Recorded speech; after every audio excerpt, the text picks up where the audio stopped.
Stop बोलने वाली बहू। Stop that. अरे अरे अरे, आप लोग स्टॉप तो नहीं हो गए ना? लेकिन ये कहानी है इसी खेल की जो कभी हम बचपन में खेला करते थे। बैठी रहती है सारा दिन पत्थर की तरह। अरे पत्थर भी कभी कभी हिल लिया करता है। तू भी कभी कोई काम कर लिया कर बहू। मैं तो बहू नहीं भैंस ले आई हूँ। नीता सारा दिन घर का काम करती, कमर टूट जाती जब वो रात में बिस्तर में आराम करने के लिए लेटती। लेकिन मजाल है सास की, जो उसके काम की कभी झूठे मुंह भी तारीफ कर दे। हम लोग नसीब वाले हैं नीता बिटिया, जो तेरे जैसी बहू हम लोगों को मिली। पिताजी, यही आपका प्यार है जिसके कारण मैं इस घर में टिकी हुई हूँ। पर पता नहीं सासू माँ को मैं क्यों नहीं अच्छी लगती। अब तो 2 साल हो गए हैं शादी को। 2 साल में तू ये सवाल कर रही है? यहाँ मुझे 30 साल हो गए बिटिया। पता नहीं तेरी सास मुझे भी क्यों पसंद नहीं करती। फिर क्या, दोनों ससुर बहू खूब ठहाका लगा लगा कर हंसते हैं। अरे वाह जी वाह, क्या जमाना आ गया है। बहू को देखो कैसे ठहाके लगा लगा कर ससुर के साथ हंस रही है। अरे एक जमाना हमारा था, ससुर इस कमरे में तो मैं उस कमरे में, ससुर बरामदे में तो मैं छत में। और यहाँ देखो महारानी को, वो मेरी बेटी है और पापा ने तुम्हें कभी नहीं कहा था कि तुम इधर उधर भागो। हाँ, सास को पति की बात पर गुस्सा आ जाता है। तभी उसकी नजर बहू पर पड़ती है जो सास और ससुर की बात पर हंस रही है। बहू को हंसता हुआ देख सास का पारा 7वें आसमान में चढ़ जाता है। अरे कल बूही तू क्यों हंसी? तुझे कौन सी चुड़ैल चिपट गई तो हंस रही है? हम मियाँ बीवी का ये चलता रहता है, ये ना सोच के बीच में फूट पड़वा दी। अरे जी जाइए बाजार से छाछ ले आइए और तू जाकर किचन में बेसन घोल कर पकोड़े बना ले, कड़ी बनानी है तुझे। सास बहू और पति को ऑर्डर देकर वहाँ से निकल जाती है। पति बाजार की तरफ और बहू किचन की तरफ। हाँ, सारा काम हो गया, अब बस आराम से टीवी देखूं। उधर सास, कढ़ी खाने का बिल्कुल मन नहीं था, लेकिन जब ये लड़की खी खी करके दांत दिखाती है तो गुस्सा आ जाता है। लगता है कि मुंह नोच लूं इसका। तभी सास के कान में बहू के जोर जोर से हंसने की आवाज आती है। सास का पारा फिर 7वें आसमान में चला जाता है। सास कमरे में जाती है जहाँ बहू टीवी में सीरियल देख रही होती है।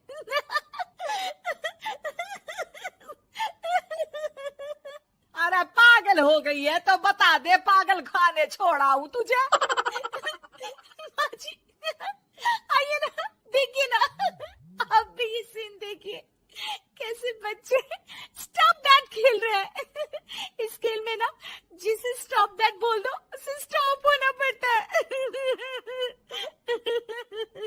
हाँ हाँ, बहुत खेला है मैंने भी इसे बचपन में। कोई इतने भी पुराने लोग नहीं है हम। हाँ, काश सासू माँ मैं भी ये खेल खेल पाती। सास को बहू की इस बात पर गुस्सा आ जाता है। यहाँ तो सारा घर फैला पड़ा है, रात के खाने की कोई तैयारी नहीं, और मैडम स्टॉप दैट खेलेंगी। हैं? अरे चल जाकर छत धो। बेचारी बहू जो अभी तक टीवी पर ठहाका मार रही थी, झाड़ू लेकर छत पर पहुंच जाती है। खुले आसमान के नीचे बहू भगवान की तरफ देखकर कहती है, हे भगवान, ये तो बता दो कैसे मेरे अंदर भी कोई क्वालिटी आएगी जिसे देखो जब देखो कुछ न कुछ सुनाकर निकल जाता है।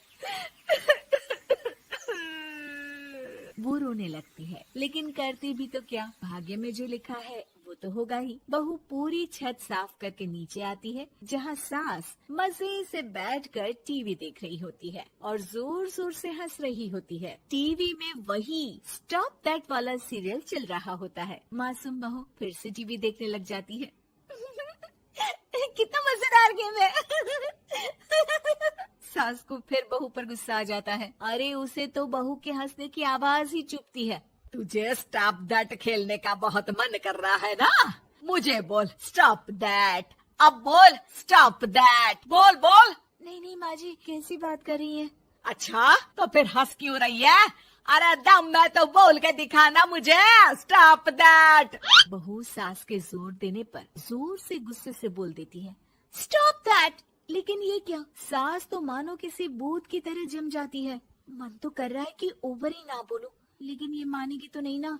तभी डोरबेल बजती है और बहू सास को ओवर बोलना भूलकर दरवाजे पर चली जाती है। अरे कमला, तू क्या करने आई है? भाभी जी काम पर रख लो ना, बहुत जरूरत है पैसों की। मैं जानती हूँ, पर मेरी सास नहीं मानेगी ना। अरे पता नहीं भाभी कैसी सास है आपकी, इतना काम तो मैं 4 घर का नहीं करती जितना वो आपसे एक घर में करवा लेती है। बहू काम वाली से खड़े होकर तकरीबन आधे घंटे बात करती है और उसे विदा कर जैसे ही घर के अंदर आती है तो देखती है कि सास वैसी की वैसी ही खड़ी है। Stop that. ये जो कह कर गई थी वो। अरे हाय, ये सासू माँ को क्या हो गया? अब ओवर बोलूंगी तो मेरी तो जान ही निकाल देगी। क्या करूँ मैं? बहू उनका हाथ पकड़कर बेड पर लिटा देती है और फिर कहती है, ओवर। क्या मेरे सर पर खड़ी रहेगी अब? क्या मैं आराम भी ना करूं? जा यहाँ से, बोला है ना कमरे में आया मत कर। जब देखो कमरे में घुसी रहती है, अलमारी को घुरती रहती है। अरे कुछ नहीं देने वाली, ज्यादा वहम में मत रहना, समझी? माफ करिएगा, मैं आपको कुछ बोलती नहीं हूँ। इसका मतलब ये तो नहीं है ना कि आप कुछ भी बोलती रहेंगी। अरे वाह जी वाह, स्टॉप दैट बोलते बोलते जबान भी खुल गई तेरी। हाँ, खुल गई और बोलूंगी भी। Stop that. अब बोलो। लेकिन ये क्या? जैसे ही बहू ने बोला स्टॉप दैट, सास हो गई स्टॉप। हे भगवान, ये क्या हो रहा है सासू माँ?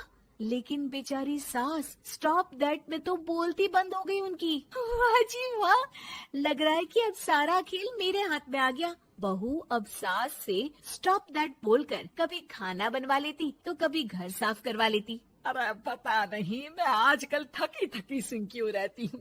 बीपी भी हाई रहता है, मन करता है सोई रहूं। और मैं डॉक्टर को लेकर आता हूँ।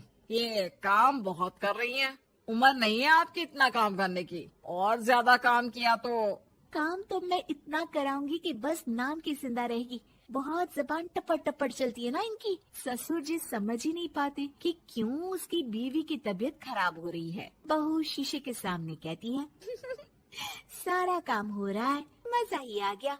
स्टॉप दैट होकर उनको पता ही नहीं चलता कि वो क्या कर रही हैं। अब तो जो चाहे जब चाहे सारा काम इन्हीं से करवाऊंगी। ये मेरा कमाल। क्या बोलती हूँ मैं? Stop that. बस जैसे ही बहू शीशे के सामने ये शब्द बोलती है, भूत बन जाती है।